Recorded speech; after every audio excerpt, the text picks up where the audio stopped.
pasangan GoFood, Ganjar Pranowo Mahfud, yang akan siap melayani sesuai aplikasi. Kemarin ya, hari Rabu tanggal 18 Oktober 2023 adalah hari yang sangat membahagiakan bagi kita semua pendukung Pak Ganjar. Sesuai dengan prediksi dan sesuai dengan harapan kita semua, bahwa akhirnya Pak Ganjar Pranowo mendapatkan pasangan yang benar-benar cocok, mendapatkan pasangan yang benar-benar kompeten, yakni Pak Mahfud MD.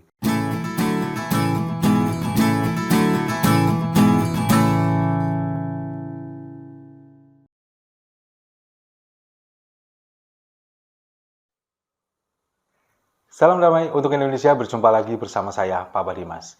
Info kali ini datangnya dari pasangan GoFood, Ganjar Pranowo Mahfud, yang akan siap melayani sesuai aplikasi.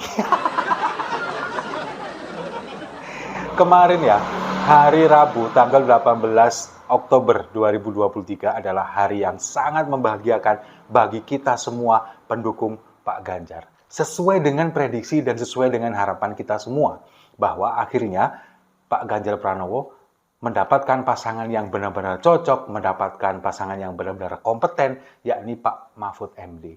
Karena memang kalau kita melihat, Pak Mahfud ini adalah orang yang benar-benar komplit. Sekarang kalau kita melihat Pak Ganjar dulu, Pak Ganjar ini pernah berpengalaman di legislatif dan di eksekutif. Sama dengan Caimin. Caimin juga pernah di eksekutif, pernah menjadi menteri, pernah di legislatif, menjadi anggota DPR. Sementara kalau kita melihat Anies Baswedan, pengalamannya hanya di eksekutif, kemudian Pak Prabowo juga hanya di eksekutif.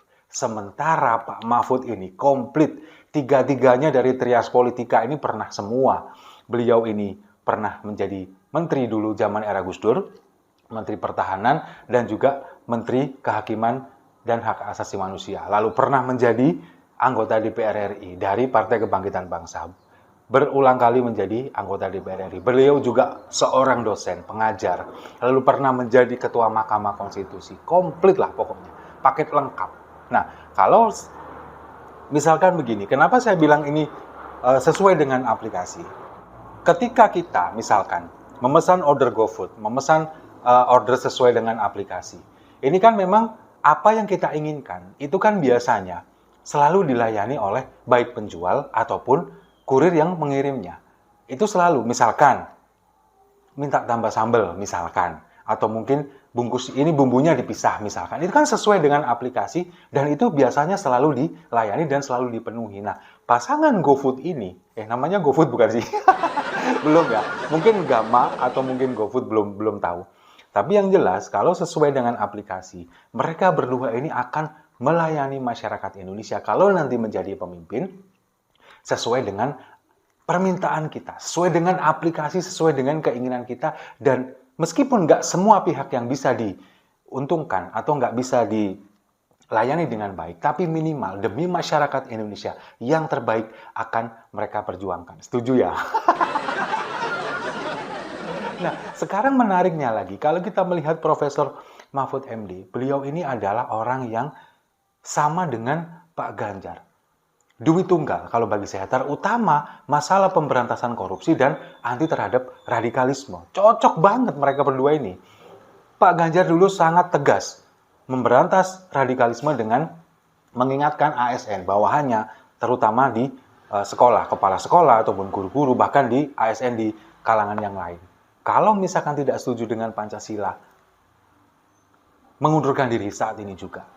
Jangan pernah terafiliasi dengan ormas-ormas yang kira-kira akan memecah belah bangsa Indonesia, radikal dan intoleran. Sementara Pak Mahfud MD sebagai Menko Polhukam juga dulu sudah pernah membubarkan HTI, lalu membubarkan FPI, meskipun sekarang mereka masih ada. Tapi secara organisasi, mereka ini sudah dibubarkan. Lalu Pak Mahfud ini juga adalah orang yang sangat lekat dengan umat Nahdliyin, meskipun secara struktural belum pernah menjabat sebagai pengurus Nahdliyin, tapi secara kultural rata-rata, kalau saya boleh menjamin, 90% warga Madura ini adalah Nahdliyin. Bahkan kalau di sini di Malang, ketika Ada anekdot ya, ada lelucon. Ketika orang Madura ditanya, agamanya apa? Islam. Bukan, Pak, saya bukan Islam, saya NU. Itu guyonan Gus Dur zaman dulu. Tapi anekdot itu masih berlaku sampai sekarang. Menunjukkan apa? Bahwa menunjukkan orang Madura ini adalah mayoritas NU. Dan dengan ke-NU-an ini, meskipun tidak secara struktural, tapi secara kultural, ini akan membawa dampak yang luar biasa. Nah, khusus untuk membahas masalah ini insya Allah akan saya bahas besok ya, selanjutnya ya. Nah, ini terkait masalah Pak Mahfud sendiri. Kemudian kalau kita melihat di wawancara eksklusif dengan Liputan 6 SCTV kemarin, setelah dideklarasikan, kemudian wawancara eksklusif dengan SCTV, Liputan 6. Pak Mahfud ini mengatakan bahwa ketika disodori sebagai surat persetujuan menjadi cawapres dari Pak Ganjar, di sana ada draft-draft poin tertentu bahwa tugas Pak Mahfud ini nanti khusus menangani masalah penegakan hukum, terlebih lagi penanganan masalah korupsi. Nah, ini kan menjadi titik terang bagi kita semua yang selama ini Pak Mahfud menyampaikan bahwa di level atas, di level kebijakan, ini sebenarnya sudah ada formula-formula itu untuk memberantas korupsi, penanganan hukum, tapi implementasi yang ada di bawah, ini yang kemudian menjadi kendala.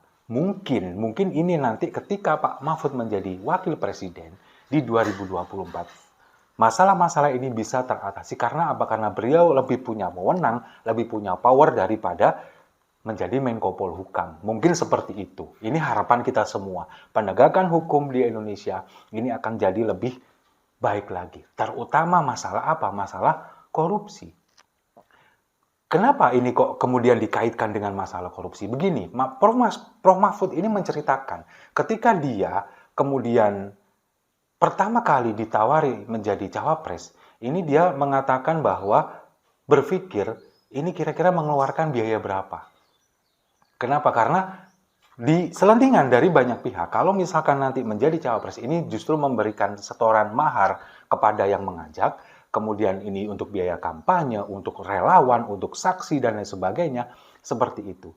Padahal Pak Mahfud ini kembali menceritakan, dia ini tidak punya biaya apa-apa, tapi ditawari menjadi calon wakil presiden. Bahkan beliau ini mengatakan tidak menyangka, justru ketua-ketua umum partai ini mengatakan bahwa Pak Mahfud ini nggak perlu mengeluarkan biaya. Semuanya sudah disiapkan, sudah ada bagiannya sendiri. Nanti kalau misalkan membutuhkan apapun, kami yang akan menyiapkan. Dari ketua-ketua umum partai, dari PDI Perjuangan, dari P3, dari Hanura, dan terutama lagi dari Perindo. Kita tahu sendiri kan. Nah, itulah makanya ketika ditanya oleh pewawancara dari Liputan 6, Pak Mahfud ini hanya cuman bawa badan aja. Iya, saya cuman bawa badan aja. Nggak bawa apa-apa, nggak mengeluarkan biaya sepeser pun. Tapi kalau bagi saya yang lebih penting bukan hanya badan, tapi pemikiran, gagasan, itu yang jauh lebih penting. Jadi kalau misalkan ada Pak Ganjar, di sana ada Pak Mahfud, klop sudah. Paket komplit. Makanya saya menyampaikan ini adalah paket komplit yang siap melayani kita semua sesuai dengan aplikasi. Ya itulah kegembiraan kita semua kemarin sampai dengan hari ini. Dan ketika saya membuat video ini, saya tadi terakhir melihat di YouTube, mereka sedang persiapan untuk mendaftarkan diri ke KPU, dan kita semuanya berharap semuanya mendoakan. Karena apa? Karena mereka ini adalah orang baik. Orang-orang baik ini jangan dibiarkan berjuang sendiri. Di sini ini akhirnya saya mengajak semua masyarakat Indonesia, pemirsa Siwon TV, jangan pernah membiarkan orang baik berjuang sendirian. Kita doakan bersama, kita berjuang sama-sama demi untuk negara kita, demi untuk Indonesia. Kita dorong mereka, kita bantu mereka untuk menjadi calon pemimpin kita di 2024. Karena apa? Karena saya meyakini ketika Pak Mahfud kemarin mengatakan bahwa saya tidak pernah keluar uang sepeser pun, ini berarti dia tidak mengeluarkan modal sama sekali. Ini hitungannya cawapres yang nggak bermodal. Tapi sisi positifnya apa? Ketika dia tidak mengeluarkan modal sama sekali, nanti ketika dia menjabat sebagai wakil presiden, dia tidak akan pernah punya pikiran untuk balik modal. Itu sisi positifnya. Nah, makanya kita dorong mereka orang-orang baik, kita dorong mereka orang-orang tegak lurus yang setiap saat selalu ingin memikirkan bangsa dan negara kita. Dan kemarin ketika Pak Ganjar kemudian diberikan kesempatan untuk memberi sambutan didampingi oleh Pak Mahfud pertama kalinya. Yang paling saya ingat, yang paling saya melekat dalam ingatan saya adalah ketika Pak Ganjar menyampaikan sesuatu yang juga saya sering ulang-ulang dalam beberapa video saya belakangan ini. Pak Mahfud ini orangnya tegas. Benar, salah, beliau tahu. Hitam, putih, beliau juga tahu. Tidak pernah abu-abu. Sama, klop dengan apa yang disampaikan oleh Pak Ganjar. Dengan baju garis hitam putih yang penuh filosofi, yang kemudian menunjukkan tegak lurus, hitam dan hitam, putih dan putih, tidak pernah abu-abu, itu yang ada dalam mereka. Dan yang paling penting, ini nanti adalah ketika kita menunggu mereka debat Capres dan Cawapres. Ketika Ganjar harus berhadapan dengan Anies Baswedan, kemudian dengan Prabowo Subianto, ini sangat menarik untuk disimak. Kemudian Prof. Mahfud berhadapan dengan Caimin dengan siapa ya? Oh belum ya? Belum ada. Satunya calonnya belum ada. Masih bingung kayaknya. Tapi akan sangat menarik. Siapapun itu. Entah nanti misalkan Erick Thohir atau kabarnya ada Yusril Iza Mahendra. Apalagi kalau misalnya dengan Gibran.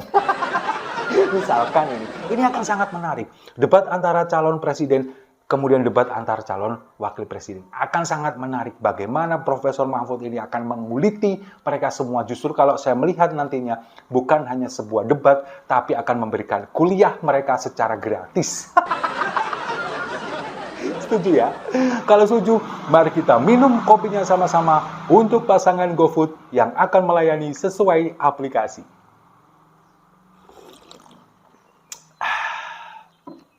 Saya rasa itu. Terima kasih sudah menyimak. Jangan lupa like, komen, dan subscribe. Sampai jumpa di video-video saya selanjutnya. Gerak cepat, Indonesia maju.